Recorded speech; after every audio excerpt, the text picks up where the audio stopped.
Good afternoon. How are you today? I'm teacher Minerva, a deaf ed teacher for 7 years in the Philippines. I have a UDIs in Masters, 36 UDIs in Master of Arts and Education, SPED. So I'm here in front of you to discuss or demonstrate about the solid, liquid, and gas. But before of that, okay, left hand and right hand, then good afternoon. Do you like ice cream? So what is ice cream? It is soft or it is hard? Or what can you see or describe about ice cream? So maybe it's ice cream, it is soft, right? Then, can we see air? Or we feel it? So, air is the example, the one example of gas. This is the example of solid, liquid, and gas. But the balloon mo, the gas. But I have no. Okay. What can you, before that, what is solid? Okay. Can you read a solid? So, what is solid about? Solid is the state of matter that has a definite shape and volume. So, solids are rigid. They cannot be compressed easily. So, meaning, solid as rigid, it is hard. An example of solid is, what is this? Can you identify what is this? This is a book. Can you touch? We can touch. Okay. How can you describe this one? It is hard or soft. So why it is example of solid? Okay, next is liquid. Liquid is the state of matter that can flow and take the shape of its container.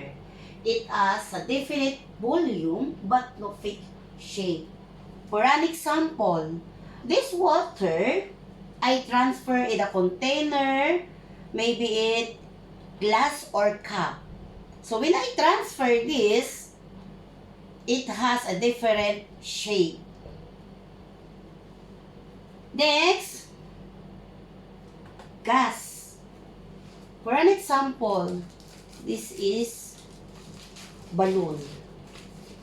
Balloon that already blow and balloon that have no air. So, if the balloon blow with air, so it changes the shape.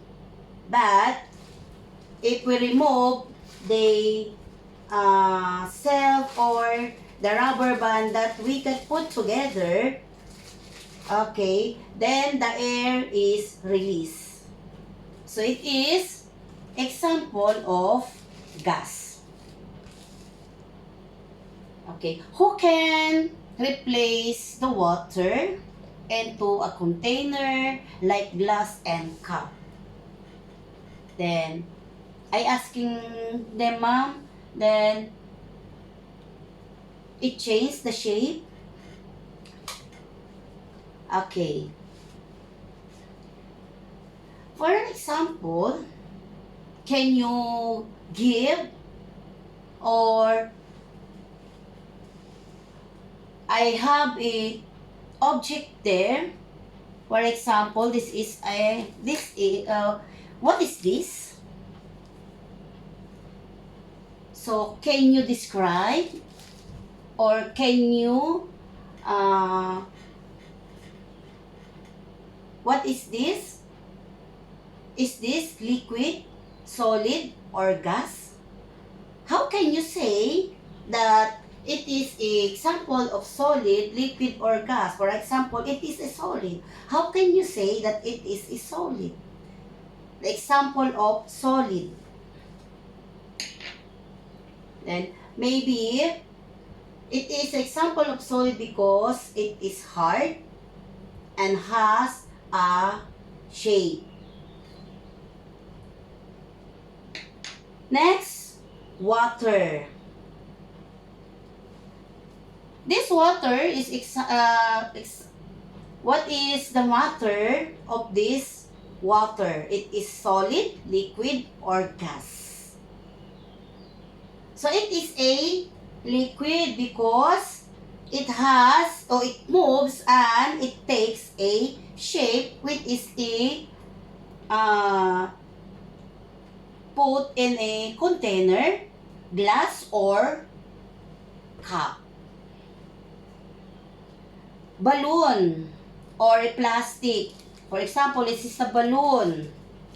Balloon, it is what is the matter of balloon?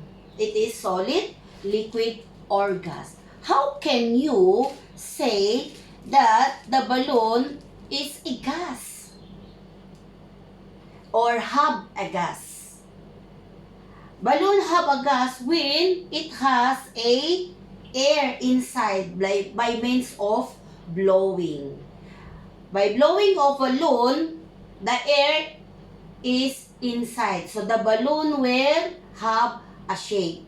When it is release the rubber band, the balloon release the air.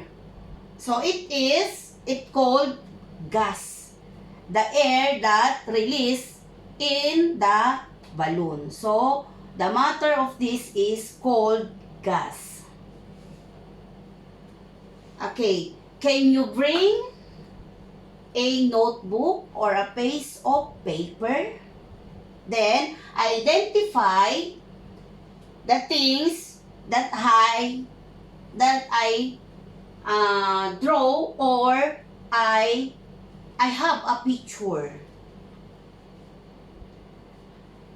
You write solid, liquid, or gas. Or maybe I have the things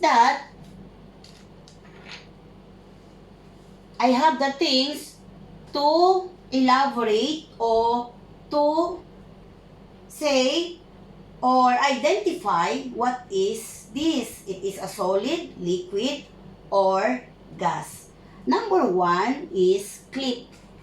I have a clip here.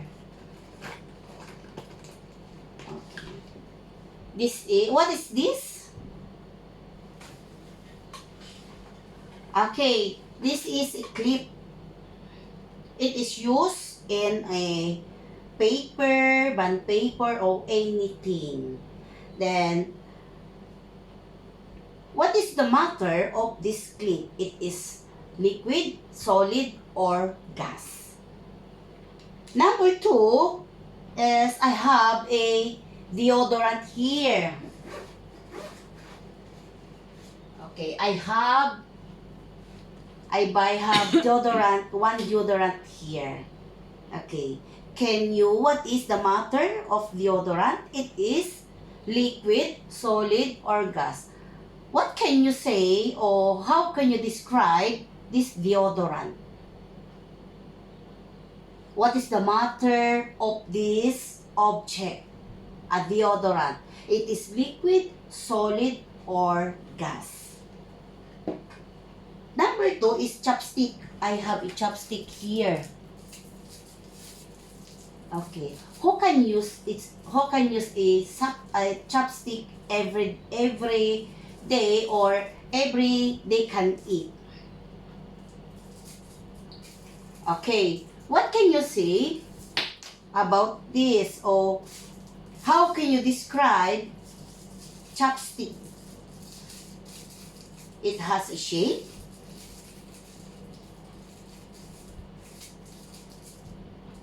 It is hard. So, how can you identify what is the matter of this chopstick? It is solid, liquid, or gas. Next, perfume. I have a perfume here. So, what can you see or how can you identify the perfume inside the bottle? Okay, perfume is have a good smell. It is a liquid. Okay, so how can you? What is the matter of this perfume? It is solid, liquid, or gas.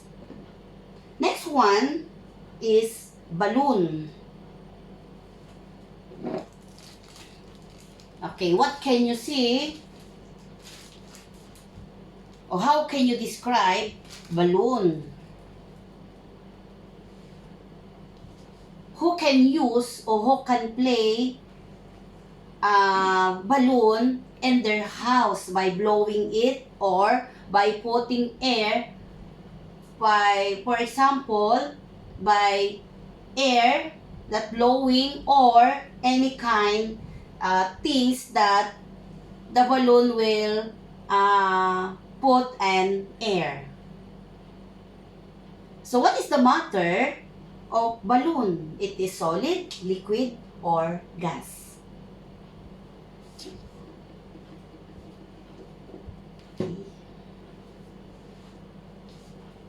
So, can you understand about our topic that we discuss? The matter, solid, liquid, or gas. So, what is the difference between solid, liquid, and gas? Okay, for example, I have a drawing, a picture in the blackboard. So, can you identify if it is solid, liquid, or gas? For example, book, water, stone.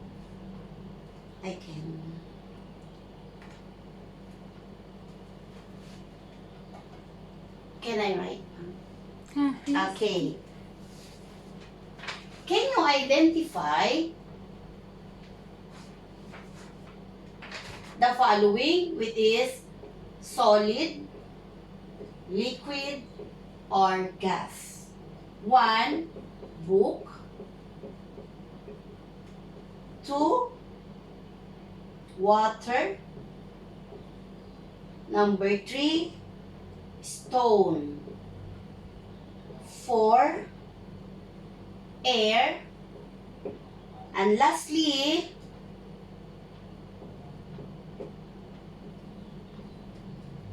sand.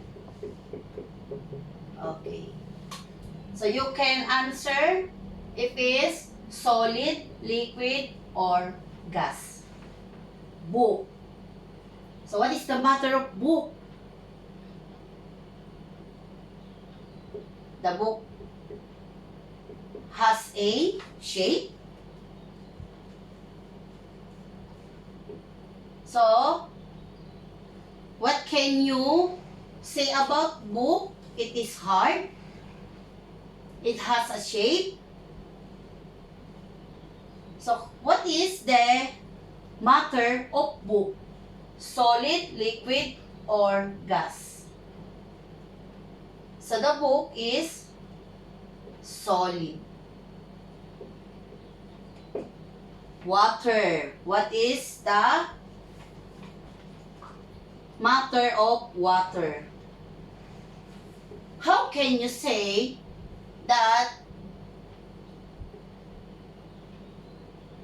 water is the example of, so water is liquid. Stone. What can you, or how can you describe stone? So it is soft, hard, or anything. So what is the matter of stone? So stone is solid. Air. The air, you can see. Air, we can feel. So what is the matter of air? It is solid, liquid, or gas. Okay. The air is a gas because we cannot see, and air can feel. Sun. Who can see a sun? Do you have, or we have a sun here, outside, or in our surroundings? How can you say, or what is the matter of sun? How can you describe sun? So if the sun is hard, and what is the matter of the sun? Okay, so the sun is hard, the matter of the sun is solid.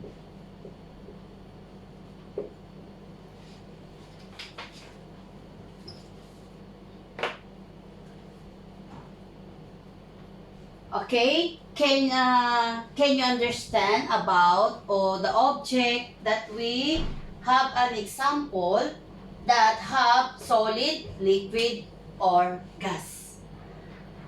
Solid is, say,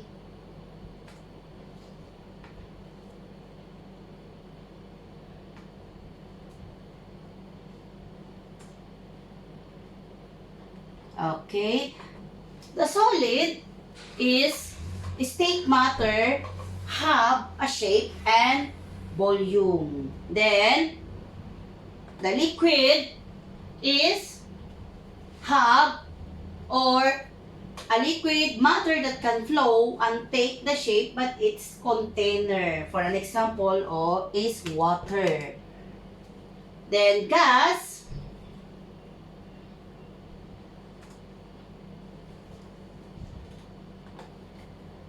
is the substance that gaseous or vaporous state of matter. A gas has no fixed of volume, but it is the particles that are parts, fast moving and not organized in any particular way. So in your piece of paper, can you identify if it's solid, or what is the matter of the object that I have bring to you? This one, the milk, sun, the picture of oxygen, wood, and honey. Maybe I bring this one, ma'am, for picture. Are you finished? Yes, ma'am. Okay. Thank you for the part of a demonstration about science, the matter of liquid, solid, and gas. Thank you and good afternoon.